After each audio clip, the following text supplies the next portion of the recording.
Pour moi, l'écharpe, elle définit la manière dont tu es. Est-ce que tu es quelqu'un de bien ou est-ce que tu es quelqu'un de mauvais? Je pense que ça peut définir le côté yin et le côté yang. Pour moi, je trouve ça bizarre que Rio mette deux éléments différents, complètement différents à mon sens, dans le même domaine. C'est-à-dire que si tu as une écharpe blanche, tu es du côté du bien, et en même temps, il dit que tu es un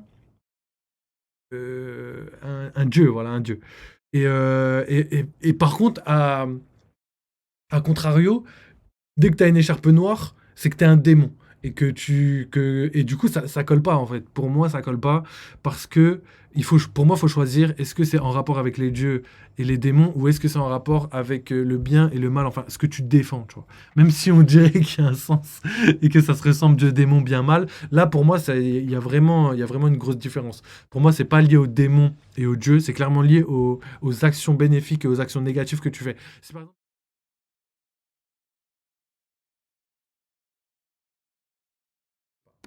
Pourrait s'arrêter au démoniaque et au divin. Sauf que, il y a une notion importante à ne pas négliger. La volonté de puissance. La volonté de puissance est un concept de philosophie qui désigne, chez Nietzsche, l'essence la plus intime de l'être. C'est une pulsion fondamentale. Ouah, Rio, mais wesh. Rio, avant, il faisait des références à l'Amérique on la peau verte, et là, il nous cite du Nietzsche. Non, mais c'est légendaire. Rio, je félicite, bravo, bravo. De l'homme qui cherche l'accroissement de la puissance. La volonté de puissance peut être positive, créatrice, exaltante de vie, ou alors négative, Hmm. animée par le ressentiment, la haine, la volonté de nuire ou de dégrader. Et quand on regarde bien, Nika est le guerrier libérateur. Il fait rire, il protège, il libère. Écharpe blanche. Le Hokushin no Kami est une divinité gardienne qui protège les autres, du malheur, du feu ou encore du vol. Écharpe blanche. Saturne a une Ça, je forme valide. démoniaque. Écharpe noire. Mais qu'en est-il de Lucci et Kaku? Eh bien, Voilà, merci. En fait, c'est ça que j'attendais, parce que je comprenais pas. Pourquoi les autres? là que la volonté de puissance prend tout son sens. Lucci et Kaku travaillent pour le GM. Leur volonté de puissance est donc négative. Voilà pourquoi on parle d'écharpe noire, contrairement à Luffy et Yamato. Ok, donc ça, je suis plus d'accord. Après, wesh. Il y a un petit bug, les gars. Il y a un bug. Bah, bref, de toute façon, je vais faire la conclusion. Enfin, pas la conclusion, mais juste le débrief là-dessus. Pour moi, je suis d'accord avec lui dans le sens où, pour moi, l'écharpe, elle définit la manière dont tu es. Est-ce que tu es quelqu'un de bien ou est-ce que tu es quelqu'un de mauvais? Je pense que ça peut définir le côté yin et le côté yang. Attends, il y a un gros bug, donc je relance. 17-26. Et du coup, moi, je pense que c'est ça. Je pense qu'en fait, si tu es du côté du bien, tu auras une écharpe blanche, et si tu es du côté du mal, tu auras une écharpe noire. Mais par contre, pour moi, je trouve ça bizarre que Rio mette deux éléments différents, complètement différents à mon sens, dans le même domaine. C'est-à-dire que si tu as une écharpe blanche, tu es du côté du bien, et en même temps, il dit que tu es un dieu, voilà, un dieu. Et par contre, à contrario, dès que tu as une écharpe noire, c'est que tu es un démon. Et du coup, ça colle pas, en fait. Pour moi, ça colle pas parce que pour moi, il faut choisir est-ce que c'est en rapport avec les dieux et les démons ou est-ce que c'est en rapport avec le bien et le mal, enfin, ce que tu défends, tu vois. Même si on dirait qu'il y a un sens et que ça se ressemble dieu, démon, bien, mal, là, pour moi, il y a vraiment une grosse différence. Pour moi, c'est pas lié aux démons et aux dieux, c'est clairement lié aux actions bénéfiques et aux actions négatives que tu fais. Si par exemple, tu fais les choses comme il l'a dit, tu fais des actions bénéfiques, ton éveil de fruits, ce sera l'éveil bénéfique. Imagine l'éveil du bien et l'éveil du mal. Imagine, tu as deux éveils et en fait, en fonction de comment tu es, comment tu réagis, et ben t'éveilles un des deux. Non mais imaginez le concept. J'ai l'impression que c'est ça en plus. Là, il y a tout qui s'écrit pour que ce soit ça. Et qu'en fait, chaque fruit, il a deux éveils. Il y a l'éveil démoniaque et l'éveil divin, l'éveil bienveillant, l'éveil du bien, on va dire. Je dirais pas démoniaque, je dirais l'éveil du mal et l'éveil du bien. Parce que démoniaque, du coup, pour moi, Saturne est démoniaque, mais Lucci et Kaku sont pas du tout démoniaques. Frère Kaku, des fois, j'ai l'impression qu'il est gentil. On dirait pas ça. On dirait même pas ça un méchant. Enfin, voilà. Tiens, c'est bon. Normalement, j'ai retrouvé. On était à 17-26. Voilà. Bougez pas, je vous remets la cam. C'est reparti.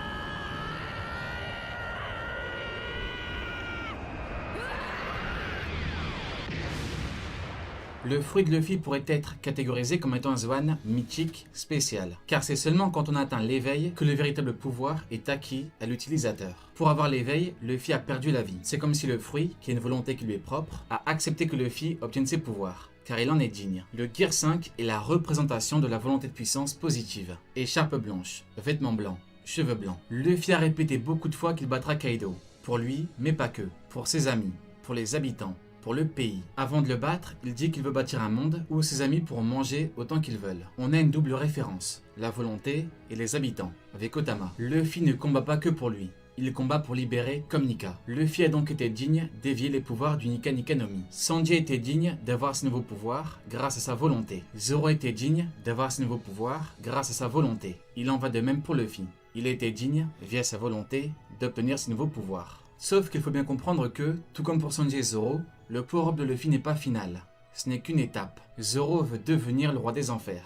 Il ne l'est pas encore devenu. Rox du Xebec symbolisait la quintessence de la volonté de puissance négative. Goldie Roger symbolisait quant à lui la quintessence de la volonté de puissance positive. Deux dits, le négatif, le positif. Certainement la puissance démoniaque contre la puissance divine. Il faut donc que Luffy symbolise la quintessence de la volonté de puissance positive. Et il affrontera un être qui symbolisera l'exact opposé. Barbe Noire, Xebec, Im. Voici les trois êtres qui pourraient nous offrir l'ultime combat pour le monde. Le Gear 5 était utilisé pour vaincre Yonko et pour one-shot un amiral. Le Gear 5 ne sera pas l'ultime forme de Luffy. Ce n'est qu'une étape. Chaque Gear illustre parfaitement le niveau de puissance max que Luffy peut vaincre. Gear 2 et 3, Rob Lucci, CP9.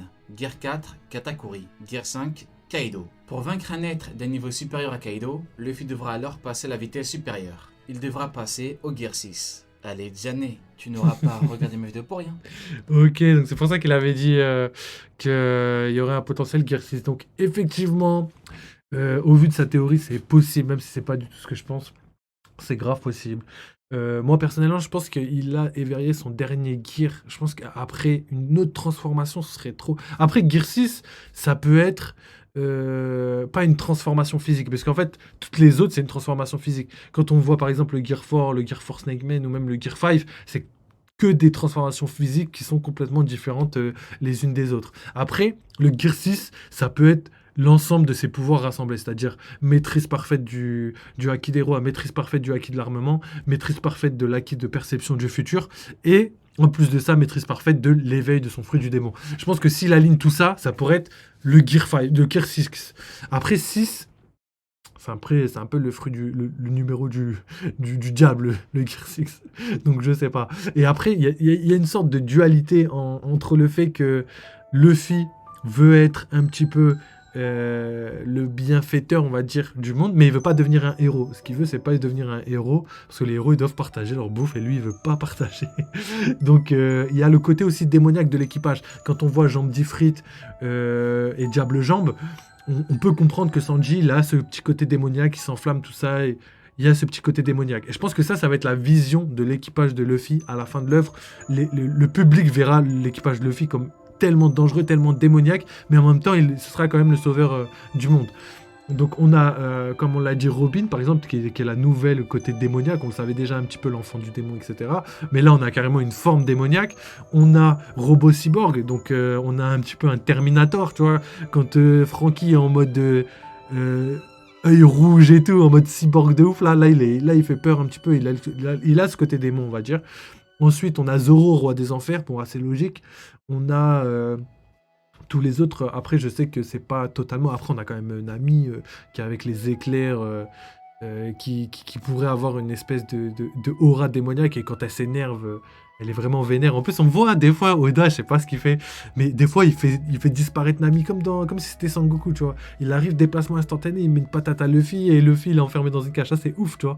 Et je pense qu'il y a un monde où Nami a un haki, tu vois. Un petit haki, tu vois, de l'armement. Donc il y a ce petit côté démon dans l'équipage, mais en même temps cette dualité dans le fait que l'équipage c'est les sauveurs, c'est le bien, etc. Vous avez capté, ils ont tous un bon fond, etc., etc.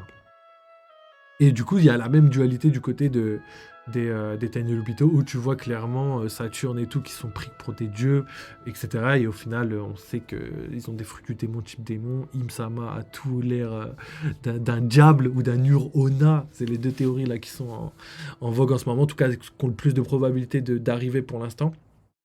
Donc à voir si ça va se réaliser ou pas. Est-ce qu'on fait un petit récapitulatif pardon, et une petite rétrospective de tout ce qu'on a fait, petite analyse.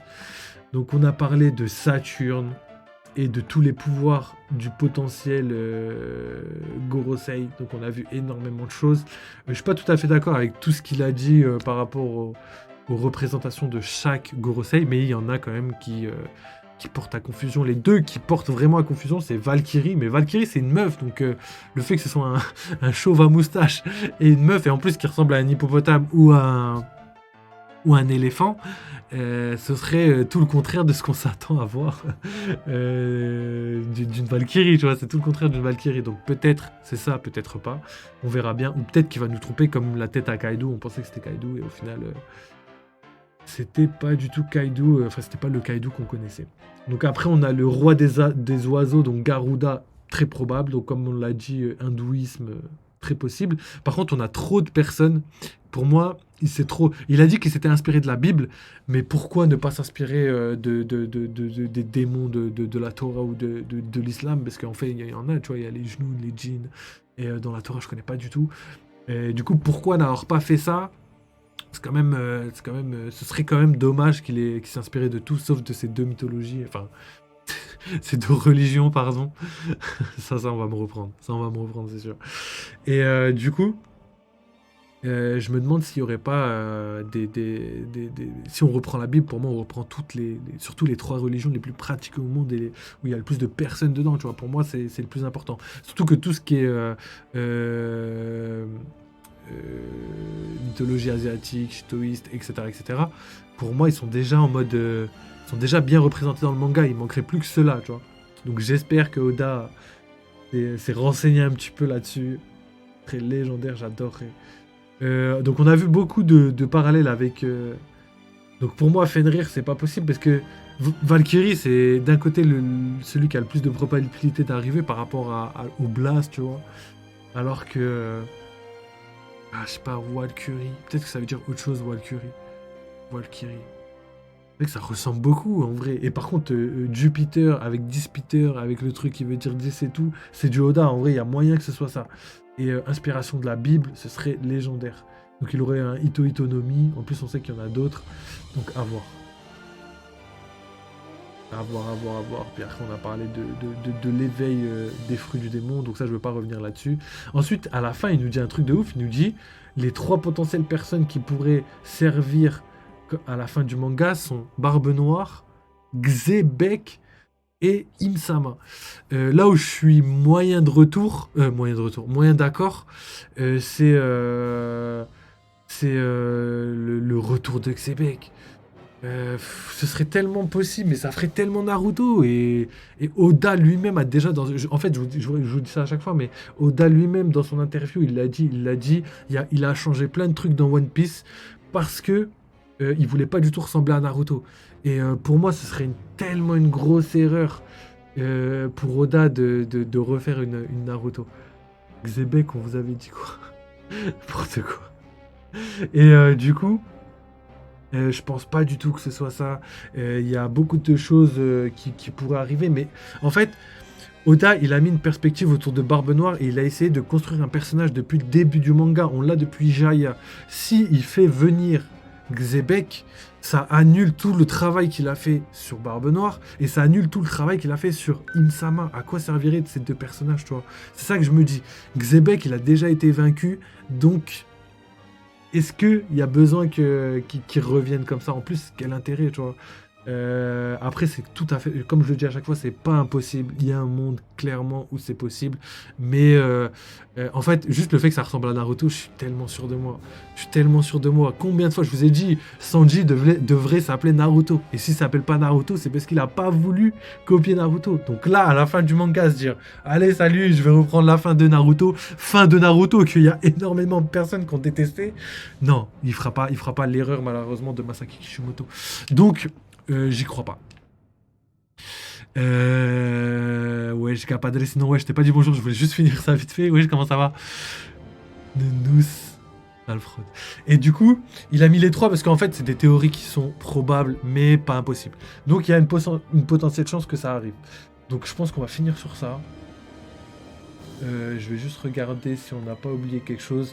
Oui, il a parlé donc des trois antagonistes, mais il a aussi parlé de Luffy, l'éveil du Gear 6. Possible. Mais comme je vous ai dit, je pense que ce sera pas une forme concrète, ou peut-être une forme géante, ou peut-être une forme hybride.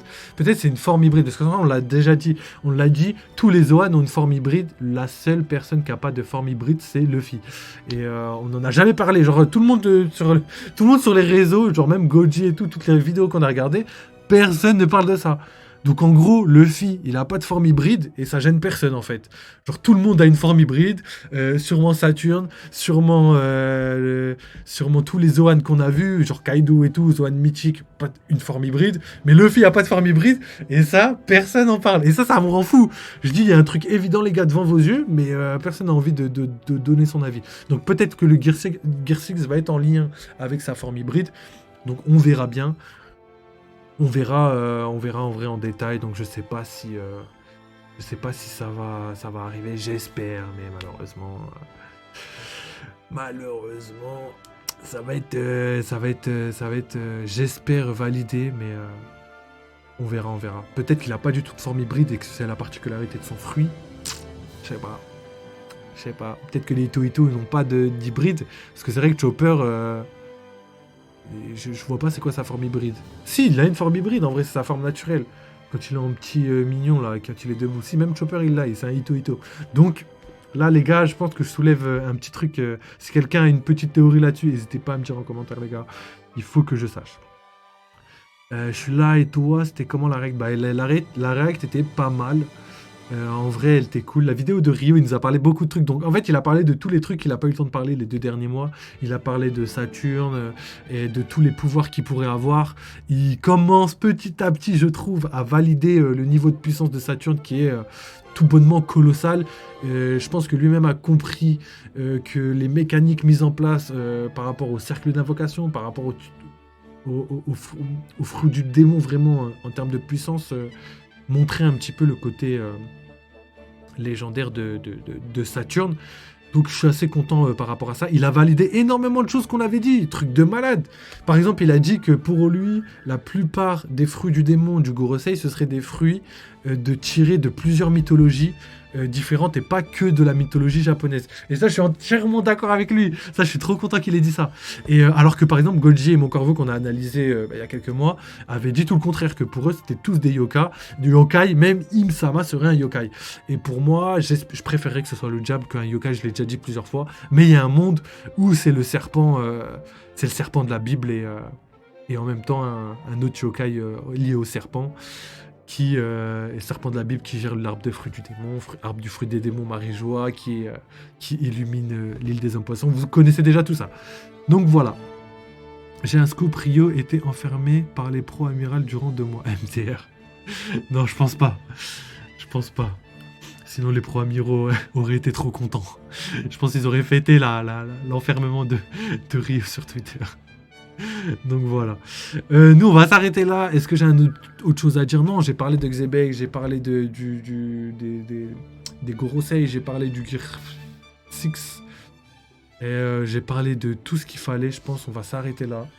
Donc nous, on se revoit tout à l'heure sûrement pour un petit live sur Zelda Tears of the Kingdom et aussi un live sur Fortnite, Lego survie légendaire, mode légendaire. J'ai hâte de terminer, on est quasiment au max, donc on va essayer de faire ça. Donc voilà les gars, merci d'avoir suivi, je remercie Neunous qui est passé, je remercie aussi Nathan, on se capte tout à l'heure d'ailleurs Nathan, et merci Capadel d'être passé aussi. Merci à tous les autres, hein, je vous vois passer sur le live, ça fait plaisir. Donc on se capte très vite.